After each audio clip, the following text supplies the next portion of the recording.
رمضان كريم كريم كريم شهر عظيم عظيم. السلام علیکم ورحمۃ اللہ وبرکاتہ. الحمدللہ والصلاۃ والسلام علی رسول اللہ. ایک بہت اہم چیز جو ہماری اخلاقیات سے متعلق ہے وہ ہے کہ ہم اپنے دلوں کو صاف کریں. ہم ابھی پچھلے دنوں میں بات کر رہے تھے اپنی زبان کو قابو کرنے کے بارے میں، اپنی آنکھ کو قابو کرنے کے بارے میں.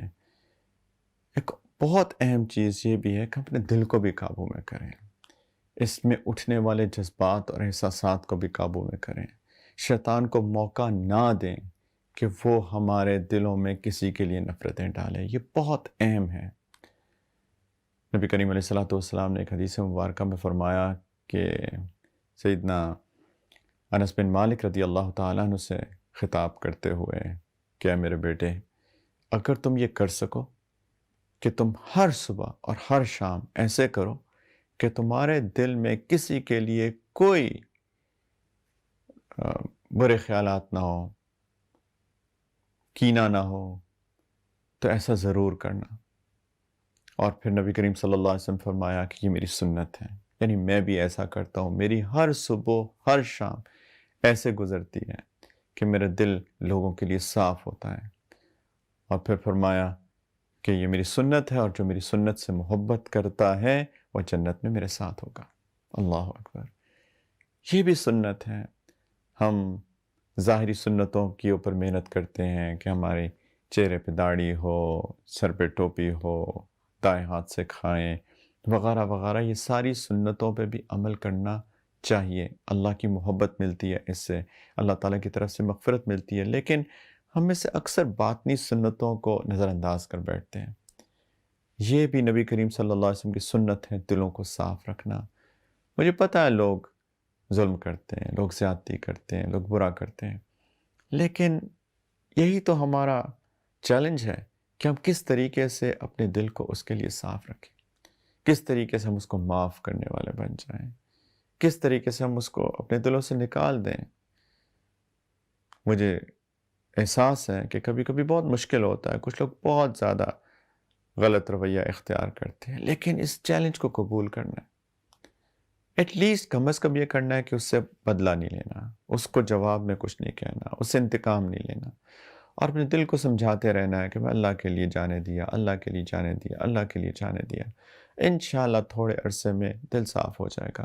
لیکن اگر آپ سوچتے رہیں گے اس کے بارے میں، اس نے یہ کیا، پھر اس نے ایسا کیا، پھر اس نے ایسا کیا، بار بار اس کے بارے میں اگر منفی خیالات آئیں گے، نیگیٹو سوچ آئے گی، تو ساری بات وہ چیز دل کے اندر قرار پا جائے گی، وہ بیٹھ جائے گی، اور پھر وہ نکالنا دل سے بہت مشکل ہوگا.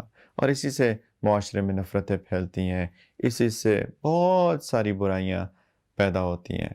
تو انشاءاللہ کوشش کرنی ہے کہ ہم اپنے دلوں کو صاف کریں. اس رمضان میں یہ بھی محنت کریں کہ اپنے دلوں کو صاف رکھیں، صاف کر دیں. دیکھیں حالات بہت عجیب ہیں، لوگ بیمار ہو رہے ہیں، لاکھوں کی تعداد میں دنیا میں لوگ اس وبا کا شکار ہو کے بیمار ہوئے، اور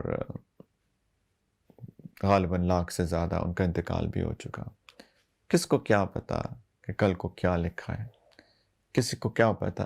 ہمیں کیا پتا کہ ہمارا مستقبل کیا ہے؟ ہمیں کیا پتا ہم کل تک جئیں گے بھی کہ نہیں جئیں گے؟ کسی کو کچھ نہیں پتا. ہم سب اللہ کے پاس جانے والے ہیں.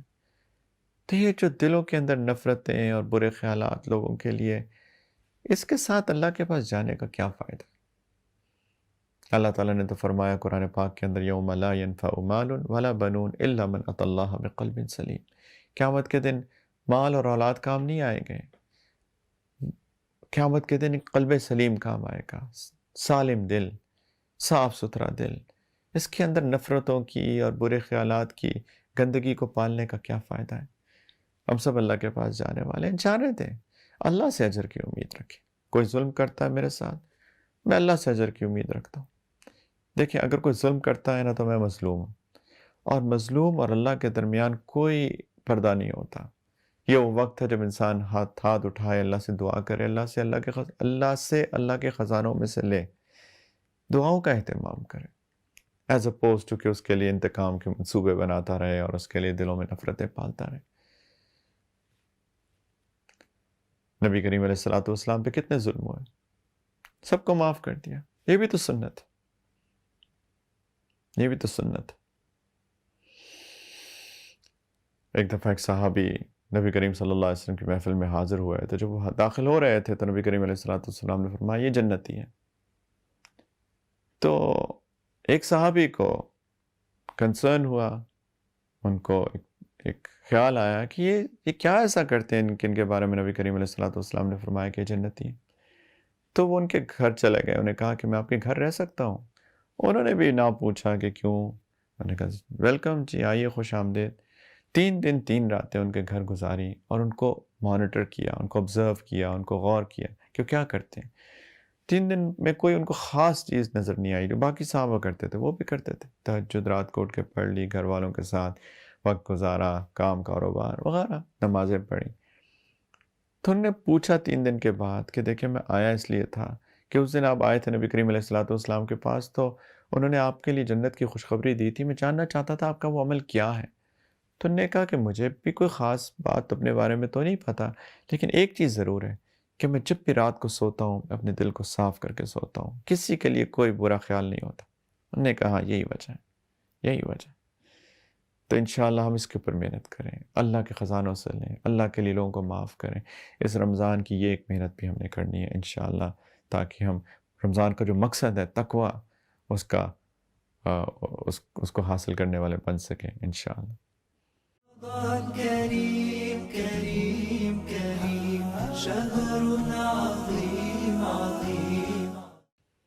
آج کے مسائل میں سے کچھ لوگ یہ سوال پوچھتے ہیں کہ میں سفر پہ جا رہا ہوں، سفر آسان ہے، سفر میں کوئی مشکل نہیں ہے، میں صبح نکلوں گا اور یا تو ایئر کنڈیشن گاڑی ہے، ایئر کنڈیشن بس ہے، یا جہاز کا سفر ہے، تو روزے کا میں کیا کروں، روزہ رکھوں کہ نہ رکھوں.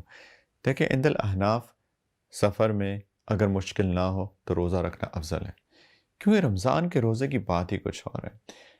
ایک حدیث مبارکہ سے اس کی اہمیت اس طرح پتہ چلتی ہے کہ نبی کریم علیہ الصلوۃ والسلام نے فرمایا کہ اگر کوئی رمضان کا 1 دن کا روزہ بغیر کسی عذر کے چھوڑ دیں اور پھر اس کو خیال آئے بعد میں اور پھر اس کی وہ قضا کرنا چاہے، اگر وہ ساری عمر بھی اس کی قضا کرے ایک روزے کی، یعنی روز روزہ رکھے، تب بھی وہ اس رمضان کے 1 دن کی فضیلت کو نہیں پا سکتا. اتنی فضیلت رمضان کے 1 دن کی. آج کل تو سفر اتنے آسان ہو چکے، تو اولا یہ ہے عند الاحناف کہ روزہ رکھ لیا جائے. ہاں اگر کوئی مشکل ہو تو پھر اپنی جان پہ ظلم نہیں کرنا، پھر سفر میں اللہ نے چھوٹ دی ہے. اچھا یہ بھی بہت اہم بات ہے، اس کو بھی ذہن میں رکھیے گا کہ یہ چھوٹ تب ہے جب میری جو فجر کا وقت داخل ہوا ہے اس وقت میں مجھے مسافر ہونا چاہیے. اگر میں دن میں کسی وقت میں سفر شروع کرنا ہے، مثال کے طور پہ 11 بجے دن کے، تو پھر صبح روزہ رکھنے یا نہ رکھنے کی کوئی آپشن نہیں ہے میرے پاس. اس وقت مجھے روزہ رکھنا ہے، پھر میں جاری رکھوں، سفر شروع کروں. اب اگر سفر میں کہیں جا کے مجھے مشکل ہو، پریشانی ہو، بھوک پیاس کا مسئلہ ہو، کمزوری ہو، تو پھر میں روزہ توڑ سکتا ہوں، اس کا کوئی کفارہ نہیں ہے. لیکن اگر فجر ہی اس حال میں ہو رہی ہے کہ میں مسافر ہوں تو چوائس ہے، رکھ لیں یا نہ رکھیں، لیکن اولا یہ ہے کہ اگر مشکل نہ ہو تو رکھ لیں. تو اللہ تعالیٰ سب کے لیے آسان فرمائے اور قبول فرمائے. وآخر دعوانا ان الحمدللہ رب العالمین. السلام علیکم ورحمۃ اللہ وبرکاتہ. رمضان كريم كريم كريم شهر عظيم.